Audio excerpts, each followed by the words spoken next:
Comment la musique de Pokémon sur Game Boy peut être aussi bonne? Genre 4 canaux, des sons ultra limités et pourtant t'as des thèmes qui te restent en tête depuis 20 ans. Je suis tombé dessus un peu par hasard, plus je creusais, plus je me disais mais attends c'est vraiment trop bien foutu en fait. Alors j'ai commencé à gratter comment la Game Boy gérait le son, qui composait les musiques et surtout comment ils ont réussi à contourner toutes les contraintes de l'époque. Et tu vas voir c'est franchement stylé. Parce qu'en vrai derrière la musique de Pokémon il y a des idées de compos qu'on pourrait presque voir dans un cours de musique classique. Comment on passe de 4 sons tout pourris à une bande son culte et pourquoi souvent les vraies idées viennent de vraies contraintes. Bon pour comprendre ce qui rend cette musique aussi folle, faut d'abord voir avec quoi Masuda, le compositeur du jeu, bossait. Parce que la Game Boy c'est pas un studio pro, c'est littéralement 4 canaux audio, c'est tout. Et un canal audio, tu peux considérer ça comme un instrument que la console peut jouer en même temps que les autres. Donc 4 instruments. Mais attention, ici c'est pas vraiment un instrument, c'est juste une onde sonore que la console génère. T'avais donc 2 canaux pour les ondes carrées, qui correspondent aux mélodies principales, un canal wave pour une onde custom qu'on devait importer, et un dernier pour du bruit blanc. Oui, du bruit. Genre tch. Voilà ton kit de batterie. Et c'est avec ça qu'il a dû tout faire. Mélodie, percussion, effets, tout ce qui reste. D'ailleurs, petite anecdote, Masuda avant Pokémon composait des autres jeux pour la Game Boy. Mais comme la console pouvait rien gérer toute seule, il a dû créer un logiciel maison pour convertir ses musiques en format Game Boy. Et attention, c'est pas juste un export MP3, il fallait tout coder à la main. Même pour un truc aussi bête qu'une caisse claire, il a dû ruser, il a pris le canal du bruit blanc pour simuler une caisse claire. Et c'est devenu le kit de batterie de la Game Boy. C'est là que tu commences à te dire, ok,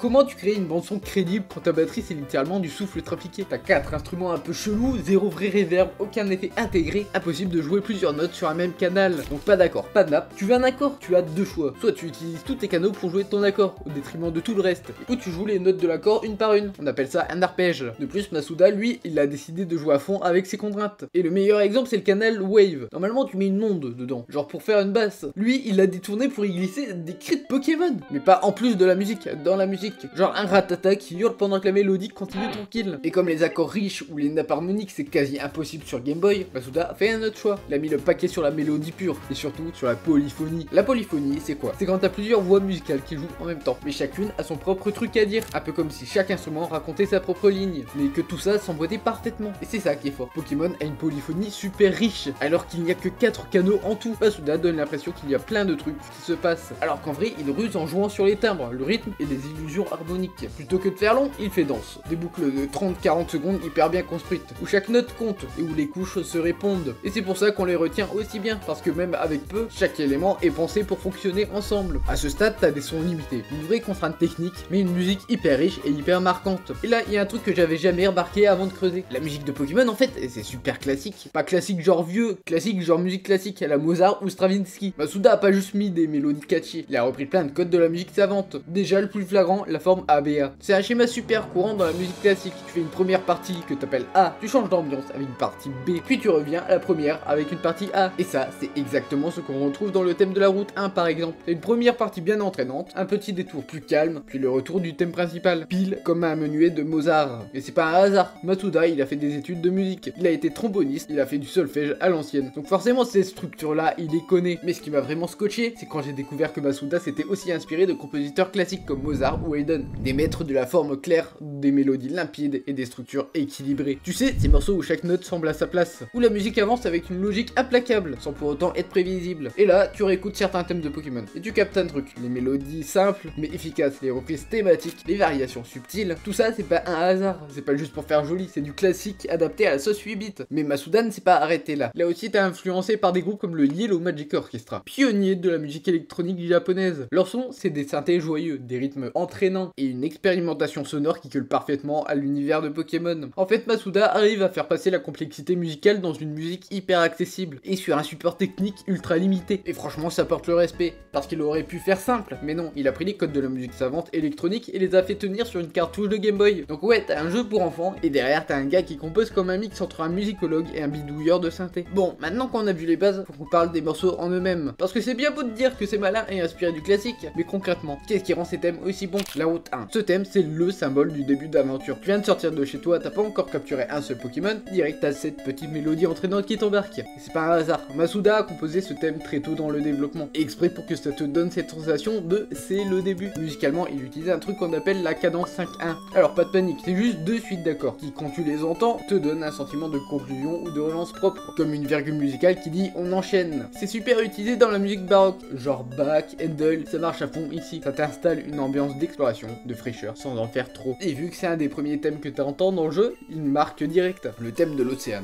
Ce thème, c'est un vrai changement d'atmosphère. Tu viens à peine de poser le pied sur le bateau, et là, la musique te dit, ici, c'est un autre monde. Masuda l'a composé pour marquer une pause dans l'aventure, un moment de calme, de classe presque. Musicalement, ce qui est intéressant ici, c'est l'utilisation de motifs courts qui se répondent. C'est une vraie logique de dialogue entre les voix, et ce n'est pas là juste pour faire joli. Ça crée une impression d'équilibre, de raffinement. Exactement ce que le décor veut transmettre. Il joue aussi avec ce qu'on appelle des retards harmoniques. Des petites tensions qui se résolvent juste après. Ça donne cette sensation de mouvement lent et doux, comme si la mélodie elle-même ondulait sur les vagues. Et même si le morceau est court, il a tout d'un thème classique. Une idée principale, une variation, puis un retour structuré, propre et efficace. Il y a même eu un test amusant. Dans cette vidéo, des compositeurs analysent des morceaux pour déterminer si c'était du Mozart ou du Pokémon. Et sur ce morceau, ils ont été tellement surpris que ce soit du Pokémon et pas du Mozart.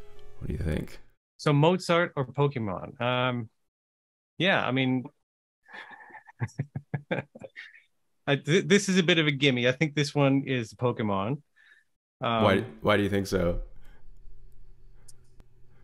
Well, I mean, I hope it is. C'est-à-dire à quel point la composition est fine, même si elle est jouée sur des sons 8 bits hyper limités. Et là on arrive sur un thème complètement à part, l'avant-ville. C'est la ville des fantômes, des morts. Et franchement, le thème est flippant. Même aujourd'hui ça met une ambiance. Mais il y a rien d'aléatoire dedans. La mélodie est étrange, presque désaccordée parfois. Les notes sont aiguës, plus tendues, et t'as des espèces de dissonances qui rendent le tout super inconfortable. Mais ce qui est encore plus ouf, c'est que dans la version japonaise du jeu, la musique utilisait des fréquences très hautes, voire ultrasoniques. Pas forcément audibles par tout le monde, mais qui pouvaient provoquer une sensation de malaise chez certains. Il y a eu plein de rumeurs autour de ça, des histoires d'enfants qui se sentaient mal ou avaient des maux de tête en jouant. Bon, ça a aussi nourri pas mal de légendes urbaines, genre le syndrome de l'avant-ville. Mais Masuda a quand même adouci le morceau avec la version suivante, notamment sur les versions européennes, en retirant certaines fréquences trop agressives. Ce qui est fou, c'est que même avec une ambiance pesante comme ça, il applique les mêmes principes de composition, un thème reconnaissable, une construction solide, et un effet immédiat sur le joueur. Quand tu prends tous ces morceaux, Route 1, l'Océan et l'avant-ville, ils ont rien à voir entre eux sur le papier. Pas le même rythme, pas la même ambiance, pas le même but, mais tu sens qu'ils ont été faits avec la même logique de fond. Utiliser les limites comme un terrain de jeu, fait ressentir quelque chose de précis en très peu de temps. Chaque morceau a une identité forte, chaque note est choisie avec soin, et surtout, ça marche encore aujourd'hui. C'est pas juste de la nostalgie, c'est une vraie qualité de composition. Mais du coup, quand tu vois tout ça, tu peux pas t'empêcher de te poser la question, qu'est-ce que ça nous apprend sur la musique en général? Quand Masuda disait, avec presque rien, on peut tout dire, il ne plaisantait pas. C'est pas juste une phrase stylée à mettre sur un mug, c'est littéralement ce qu'il a fait. Et plus fou, il a remis ça. Dans Pokémon Or et Argent, Masuda recycle certains thèmes de la première génération, mais le fait évoluer, pas juste pour le fun, pour raconter une histoire musicale. T'écoutes le thème de la route 1 dans Pokémon Rouge, puis celui du début dans Pokémon Or et Argent. C'est la même vibe, mais plus riche, plus mûr, comme si la musique avait aussi grandi avec toi. C'est pas juste de la réutilisation, c'est une évolution narrative. Et ça, c'est masterclass. Parce qu'au fond, Masuda a compris un truc essentiel que beaucoup oublient. La contrainte, c'est pas un obstacle, c'est une opportunité. Pas d'instrument, pas de problème. Pas d'effet, bah on les simule. 4 canaux, on fait croire qu'on en a 10. C'est le syndrome MacGyver appliqué à la musique. Tu prends 3 bouts de ficelle et tu construis un chef-d'œuvre. Et là, tu réalises, la magie n'est pas dans les moyens, elle est dans la vision. Masuda n'avait ni orchestre symphonique, ni son haut de gamme. Il avait juste une Game Boy et une idée très claire de ce qu'il voulait faire ressentir. Et franchement, là, ça marche. Encore aujourd'hui, t'as des thèmes qui te donnent des frissons juste en entendant 3 notes. Alors, qu'est-ce qu'on retient de tout ça? Une console ultra limitée, des inspirations inattendues, mais un résultat inoubliable. Dis-moi en commentaire, quelle est ta musique de Pokémon préférée? Et si t'as kiffé, abonne-toi, parce que d'autres consoles cachent aussi des pépites, et on en parle très bientôt.